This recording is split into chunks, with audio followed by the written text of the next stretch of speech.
mensonge catholique, la chimère du purgatoire.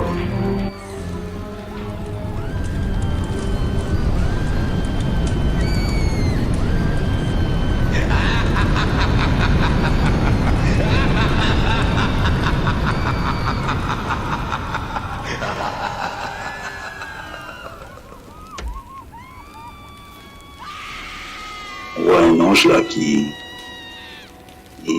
vient au purgatoire. Il faut savoir que les âmes du purgatoire vont dans les flammes. Alors là, l'ange, qu'est-ce qu'il lui dit? Il lui dit, bon, certainement, tenez bon les gars, tenez bon, c'est bientôt terminé, je sais pas, 6 ans, 700 ans encore, un millénaire, je sais pas, tenez bon, et bientôt vous pourrez voir la face de Dieu. Par contre, bah oui, vos copains n'ont pas pu payer, vous n'avez pas assez d'argent, alors qu'est-ce que vous voulez? C'est comme ça, hein, qu'est-ce que vous voulez? Il faut se débrouiller dans la vie. Donc vous avez pu avoir une somme d'argent et payer le prêtre, le curé, et maintenant voilà. Souffrez, mais ne vous inquiétez pas, ça ne sera pas pour l'éternité. Ce ne sera pas comme ceux qui sont en enfer, qui seront dans les flammes.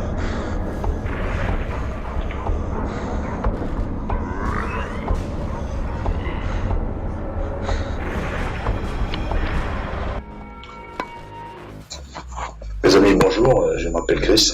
Alors, d'où vient ce purgatoire? Depuis le IIe siècle. Depuis le IIe siècle, on entend que cette idée a fait son chemin. Donc, au début, c'est Perpétue, témoignage de Perpétue qui a vu son frère en songe, son frère qui venait de mourir. Il a vu son frère qui était mal dans un puits, dans un trou sombre. Il était mal foutu et cette femme a été tourmentée par ça. Et donc, qu'est-ce qu'elle a fait? Elle a prié.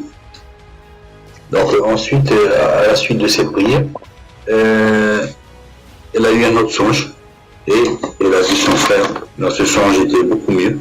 Elle est beaucoup mieux. Donc cette idée a fait son chemin.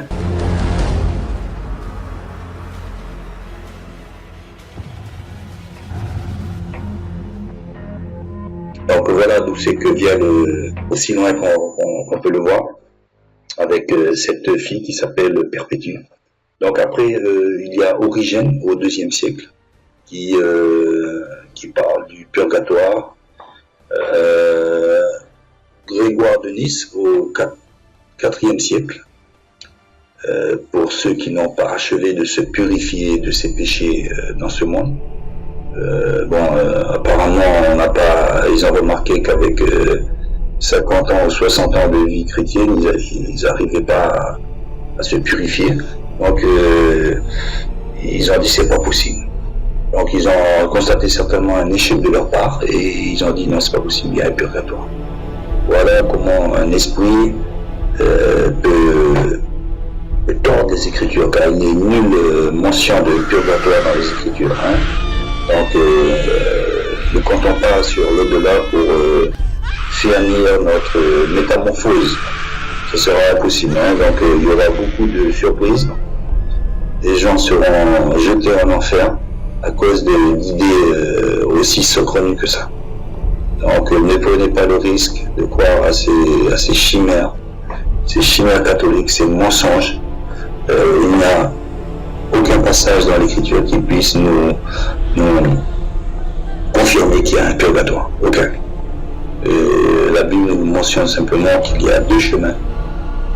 Le chemin large qui va en enfer et le chemin étroit, difficile, resserré, mais qui va au paradis. Donc ne prenons pas le risque de nous apercevoir que ces gens ont menti, et parce qu'à ce moment-là, je vous le dis carrément, il n'y aura pas de sortie de secours. Une fois que vous êtes dans l'un ou l'autre chemin, il n'y aura plus de marche arrière. Donc voilà. Donc après, il y a Césaire d'Arles au 5e siècle. Qui parle, lui, de petits péchés, péchés véniels. Hein. Donc, tout ça, c'est évidemment, ces gens-là vont se te purifier dans les flammes du purgatoire. Pour eux, le purgatoire, il y a quand même des flammes, hein, il faut quand même pas exagérer. Hein, c'est pas le Club Med, on va souffrir un peu. Hein. Pour eux, bon, on va souffrir un peu. Faisons un purgatoire, mais on va souffrir un peu quand même, hein, juste pour pouvoir mériter notre paradis. Non. Alors, pour aller plus loin, il y a même un monsieur qui s'appelle Ben, au 7e siècle. Alors lui, il a vu le purgatoire sur une montagne. Je ne sais pas comment il a fait son compte, là, il a vu pour lui, le purgatoire ne peut plus se situer dans les fonds de l'enfer, comme certains le pensaient, mais dans une montagne. Donc ça voudrait dire quoi? Ça voudrait dire que Dieu est un Dieu injuste. Aussi simple que ça. Tu as de l'argent, tu payes et ce qui le piège encore plus mortel, c'est que ça empêche les gens de se convertir. Je dis, écoute, j'ai préparé ma pierre tombale, j'ai payé de ça. Maintenant, pour mon âme, je vais voir le prêtre, je lui donne une liasse de billets, je continue ma vie de patachon, quoi. Il n'y a aucun souci. J'ai payé mon purgatoire. J'ai juste qu'à faire des péchés véniels. Mais dans la Bible, il n'y a pas de péché véniel. Il faut savoir que même celui qui est menteur, ira aussi en enfer. Pareil que celui qui a tué. Il n'y a pas de petit et de grand péché. Il y a le péché que Dieu ne tolère pas. Nous voudrions faire un purgatoire parce que nous nous disons qu'il y a des tolérances. Il n'y a pas de tolérance. Vous ne pouvez pas mentir toute votre vie. Un simple exemple, vous volez même des petits larcins. Et puis après, arriver là-haut. Seigneur, me voici Seigneur, je suis là. Oh. Qu'est-ce qu'a dit le Seigneur? Même à certains gens d'église. Retirez-vous de moi, vous qui commettez l'iniquité. Donc, on nous parle d'iniquité. L'iniquité, c'est quoi? C'est l'injustice. Les petits vols, les petits mensonges avec lesquels on s'accommode très bien. Il n'y a pas, ça ne marche pas. Vous serez plongé en enfer. Il faut dire que à ce moment-là, vous ne serez plus maître de votre âme. Après la mort, on ne peut plus on perd l'usage de notre libre arbitre. Une fois que nous serons morts, notre âme sera aspirée dans un tunnel, soit en enfer, soit dans la paix éternelle. Donc c'est très important de ne pas se méprendre sur ces choses-là. Il n'y a pas de purgatoire. Rien ne nous permet de penser qu'il y a un purgatoire. En 1439, il y a eu le concept du purgatoire au concile de Florence. Après, le 4 décembre 1563, au concile de Trente. Mais c'est en 254 que le pape Innocent IV, donc déjà innocent, je pense qu'il ne faut pas trop aussi se jeter des fleurs, demande que le purgatoire soit accepté. Alors, rien que ça, tu vois. D'ailleurs, voilà. Hein, et reconnaissance officielle au concile de Lyon en 1274. Donc on a vu qu'ils ont tergiversé 1439, alors qu'en 1274 il y avait l'acceptation officielle du purgatoire. Donc voilà, donc tout ça est complètement farfelu. Il n'y a pas aucune fondation, aucune base pour pouvoir étayer ces thèses-là. Tout cela n'est que le produit d'un esprit tourmenté qui n'a pas reçu la paix en Christ. Qu'est-ce qu'il faut faire? C'est simple, il faut simplement confesser ses péchés à Christ. Il faut simplement les confesser. On n'a pas besoin de faire le tour du monde à genoux.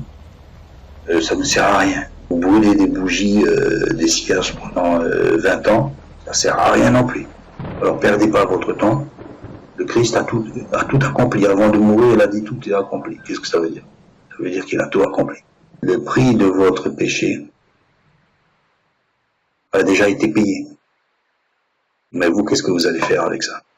Dire, ça y est, le Christ, il a payé. Et puis on continue à vivre sans Dieu. Non. Il est évident que si l'on vit sans Dieu, On n'ira pas avec Dieu après la mort, soyons logiques. C'est pas possible. Donc, qu'est-ce qu'il faut faire? Il faut se repentir. Pas besoin d'appartenir à une religion. Il faut se repentir et suivre le Christ, qui alors, lui, par son Saint-Esprit, nous montrera qu'est-ce qu'il faut faire. Et de toute façon, il nous dirigera dans toutes nos voies. Et de toute façon, c'est le bien contre le mal. Ne veux-tu pas te laver de toutes les tables de la loi sont parfaitement claires. Tu peux épouser la femme de ton frère quand ton frère est mort, mais pas tant qu'il est en vie. Cette femme, Hérodiade, est la femme de ton frère Philippe, et Philippe est en vie. Ce sont des choses vraies. Il ne faut pas se faire des excuses, à dire non, c'est pas possible. C'est possible. Ces choses-là sont possibles. Jésus même a rejeté le mal. J'ai vu tes adultères et tes abominations. Malheur à ces ignominies. Lui-même aussi a rejeté. Beaucoup d'hommes et de femmes ont su rejeter. Évidemment, après, la vraie perfection se trouvera une fois notre enlèvement ou notre mort. Mais il est possible de vivre une vie pure et saine et sainte. Femme à ton frère, repens-toi. Je ne crains pas les foudres de ton pouvoir terrestre, Hérode Antipas. Cela, évidemment, si on n'a pas reçu le Saint-Esprit, du fait d'une conversion et d'une repentance, c'est sûr qu'on luttera par notre propre force, par notre propre chair, on n'y arrivera pas. Si je ne t'avertis pas maintenant, tu mourras dans l'adultère, et le Seigneur Dieu me demandera de répandre ta vie. Les dogmes comme ce purgatoire, etc., pour essayer de s'en sortir. Mais tout cela est faux et anti-biblique, c'est impossible.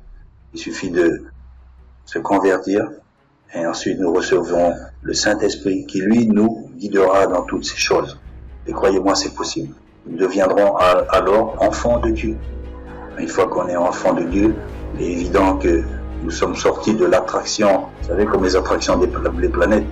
Quand on sort de l'attraction d'une planète, c'est pour aller dans l'attraction d'une autre planète. Et quand on sort de l'attraction de la planète du mal, et lui va nous enseigner, vous inquiétez pas, je peux vous le dire par expérience, son esprit est bien là. Il nous parle vraiment dans notre cœur.